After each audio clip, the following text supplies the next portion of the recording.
তোমরা যারা বাঁশি বাজানো শুরু করেছো, যারা বাঁশি বাজানো শিখছো আমার ভিডিও দেখে দেখে, তাদের মধ্যে অনেকেই খেয়াল করে দেখবে যে বাঁশি বাজাতে গেলে যে পরিমাণ মতো যে দমের প্রয়োজন সেটা আমরা পাচ্ছি না। অনেক সময় আমরা সা রে গা মা বাজাতে গিয়ে পা আর বাজাতে পারছি না, বা পা বাজাতে গিয়েই আমাদের দম শেষ হয়ে যাচ্ছে। তো কিভাবে আমরা দমের কন্ট্রোল করব, কিভাবে আমরা নিঃশ্বাসের কন্ট্রোল করব, সেগুলো আমাদের জানা উচিত বা শেখা উচিত। তো আজকে সেই নিয়ে আলোচনার জন্য এই ভিডিওটা তৈরি করছি।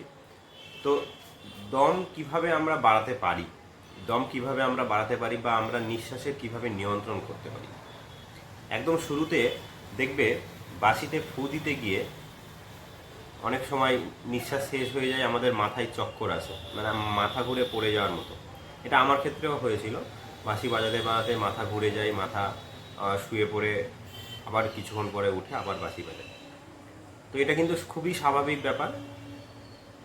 এমন হয়েছিল যে ওই বাঁশি বাজানোর জন্য আমি ডাক্তারের কাছেও বলেছিলাম, তো ওনার মতো এটা কোনো অস্বাভাবিক ব্যাপার না, এটা স্বাভাবিক। কী কারণে হয়, আমরা যখন ফু দিয়ে দিই তখন আমাদের ব্রেনে কিছু মানে অক্সিজেনের ঘাটতির জন্যেই এই জিনিসটা হয়ে থাকে। তো এটা অস্বাভাবিক কিছুই নয়। তো এই জিনিসটা প্রথম দিকে হবে, আস্তে আস্তে আস্তে আস্তে প্র্যাকটিস করতে করতে এই জিনিসটা দূরে চলে যাবে বা হবে না। যেমন আমার এখন অনেকক্ষণ বাঁশি বাজালেও মাথা ঘোরার এই ব্যাপারটা কিন্তু আর এখন নেই।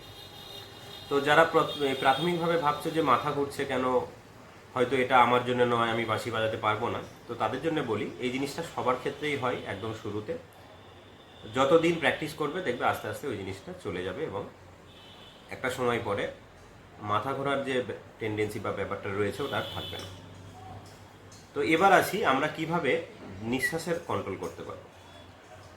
তো আমাদেরকে কতগুলো উপায়ে আমরা নিঃশ্বাসের কন্ট্রোল করতে পারি বা আমাদের দম বাড়াতে পারি। একদম প্রথমেই যেটা আমাদের করতে হবে সেটা হচ্ছে লং নোট বাজাতে হবে।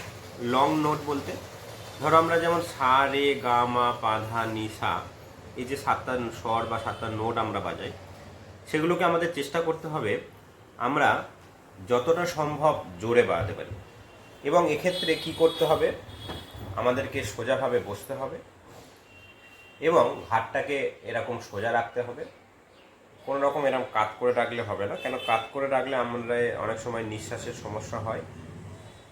তো তার জন্য আমাদের চেষ্টা করতে হবে আমাদের ঘাটটাকে সোজা রাখা, সিদ্ধাটাকে সোজা রাখা, শক্ত জায়গায় বসা, সম্ভব যদি হয় মেঝেতে বসা, এবং পেট ভর্তি করে নিঃশ্বাস নেওয়া। বুক ভর্তি করে না, পেট ভর্তি করে, মানে বুকের থেকে পেটটা যেন বেশি ওঠে, এইভাবে নিঃশ্বাস নেওয়া এবং প্রত্যেকটা স্বর যতটা সম্ভব দীর্ঘ সময় ধরে বাজানো। যেমন আমি দেখাচ্ছি একটা স্বর বাজিয়ে। ধরো আমি প্রথমেই শুরু করব সা থেকে। আমাদের এটা সা থেকে সা অবধি করা উচিত, অর্থাৎ সা মিডিল সা, মধ্য পর্যায়ে সা থেকে তার সপ্তকের সা অবধি। তাহলে আমরা প্রথমে জোরে নিঃশ্বাস নেব, বুক না পেট ভরে নিঃশ্বাস নেব এবং তারপরে আমরা একটা স্বর বাজাবো। তাহলে দেখবে এটা আমরা অনেকক্ষণই অন্তত 22 থেকে 30 সেকেন্ড পর্যন্ত আমরা এটা বাজাতে পারি, বা তার থেকেও বেশি যারা বাজাতে পারে বাজাতে পারতে পারে। তো আমি প্রথমেই বাজাচ্ছি সা, সা নোটটি।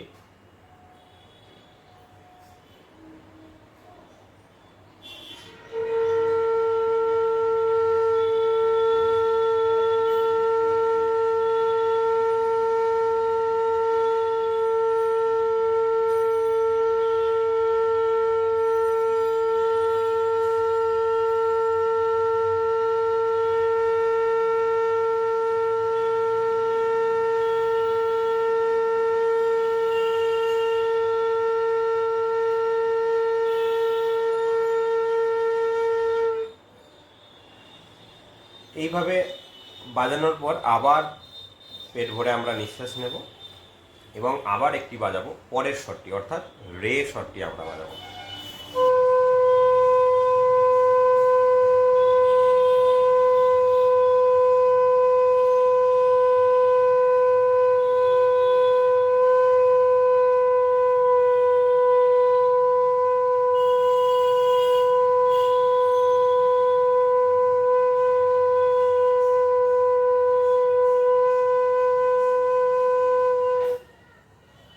মোটামুটি 25 সেকেন্ড আমি বাজাতে পারলাম।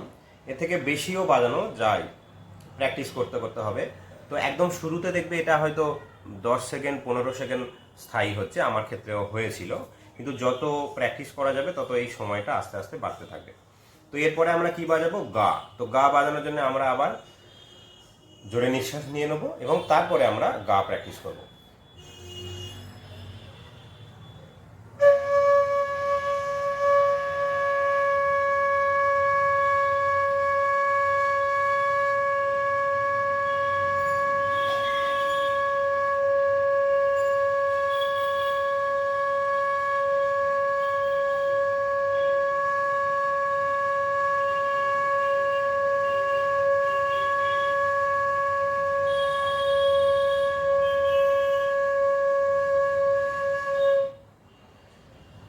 এরপরে মা, তার জন্য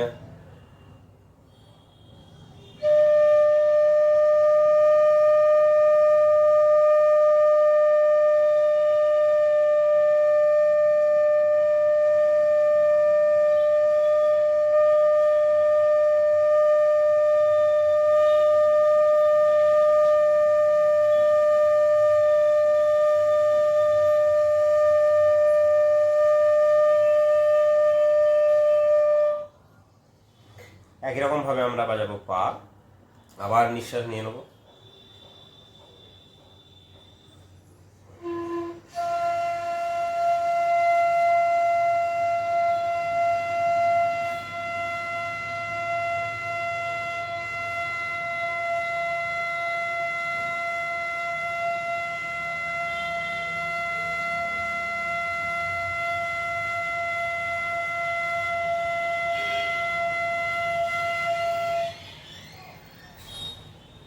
এরপরে বাজাবো ধা।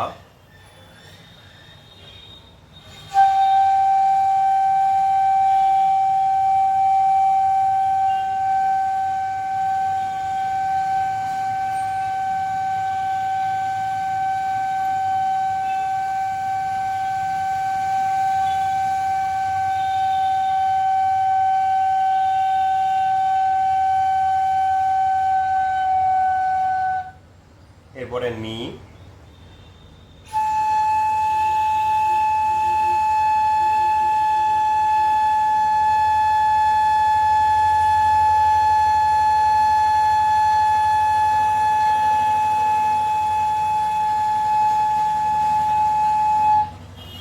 তারপরে আবার ওপরের শ্বাস।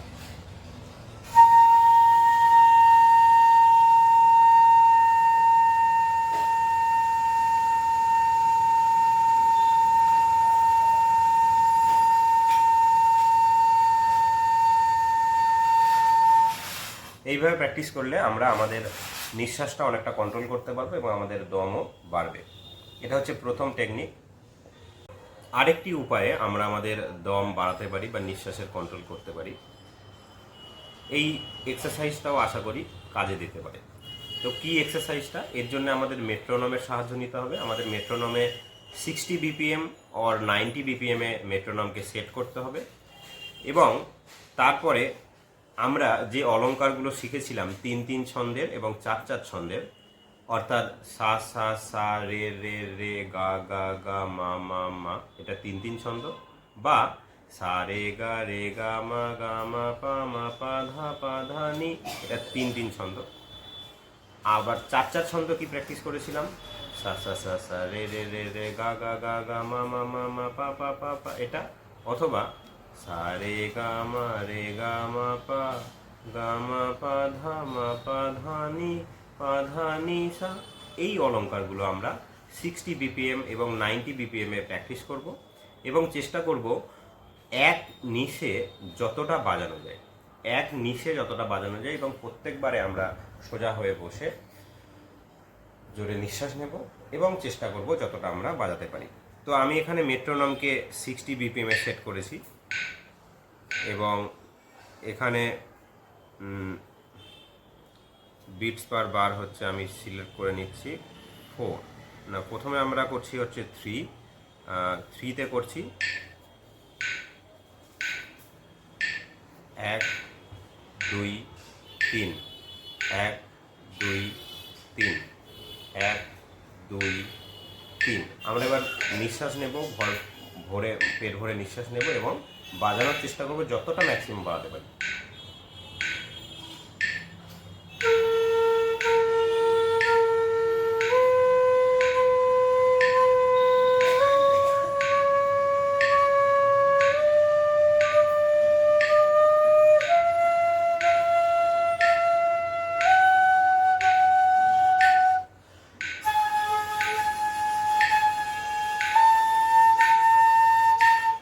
আমি দেখলাম যে আমি ধা পর্যন্ত বাজাতে পারছি, তারপর নি এবং সা বাজাতে গেলে আবার নিঃশ্বাস নিতে হচ্ছে। তো যেখানে নিঃশ্বাস শেষ হবে আমরা তাড়াতাড়ি নিঃশ্বাস নিয়ে নেবো। এইটাও একটা অভ্যাসের ব্যাপার, এটা আমাদেরকে আয়ত্তে নিয়ে আসতে হবে।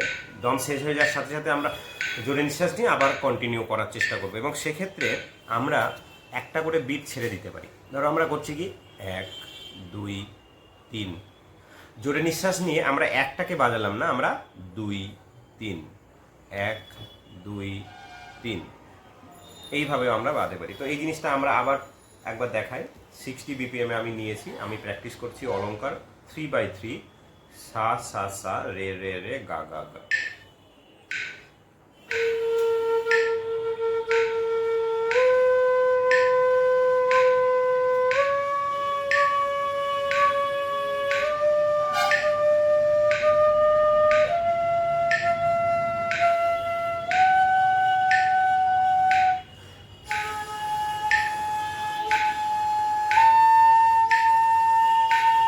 আবার ফিরে আসাটা আমরা করবো, যেমন আরো অভ্র আমরা করি।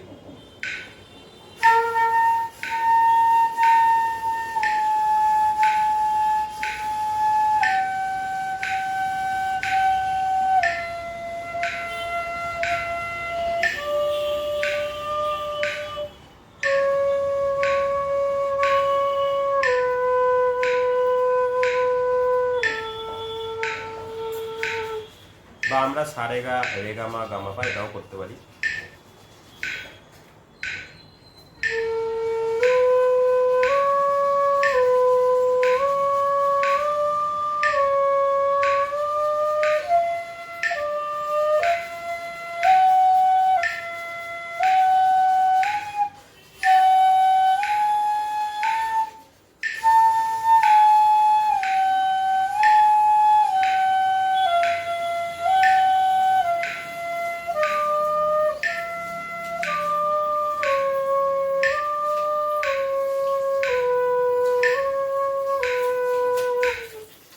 এবার আমরা 4/4 ছন্দে প্র্যাকটিস করতে পারি, অর্থাৎ সা রে গা মা রে গা মা পা এইভাবে। তো তার জন্য আমরা বিটস পার বারটা 4 রেখে দেবো, 4 রেখে দেবো এবং তারপরে আমরা প্লে করব। 1 2 3 4, 1 2 3 4।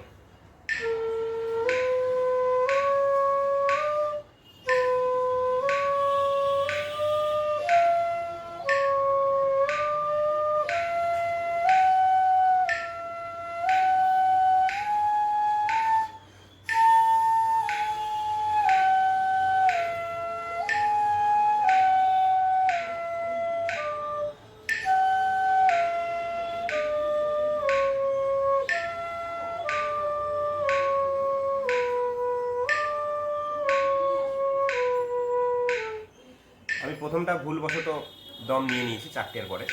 তো এইটা চেষ্টা করতে হবে আমরা যতটা বেশি করে এক নিশে বাজাতে পারি। কেউ বাজাতে পারবে হয়তো দেখবে সা রে গামা পা গামা পা ধা বাজানোর পরে দম নিতে হচ্ছে, কারোর ক্ষেত্রে হয়তো আরেকটু কমেও দম নিতে হচ্ছে। তো আমরা শুরুর দিকে দেখবো আমাদের অনেক কম সময় বেশি দম নিতে হচ্ছে, কিন্তু যতটা আমরা সময় প্র্যাকটিস করবো তত এই জিনিসটা আস্তে আস্তে আস্তে বাড়তে হবে। আরেকটা জিনিস আমি যেটা দেখাতে চাইছি যে এর মাঝে মাঝেও আমরা দম নিতে পারি। কিভাবে দম নিতে পারি সেটাও কিন্তু এই টিক্সটাও কাজে লাগতে পারে। কিভাবে হতে পারে, যে ধরো আমরা 4/4 বাজাচ্ছি, সা রে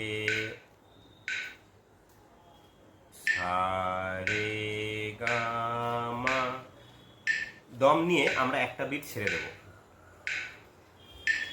সা রে গা মা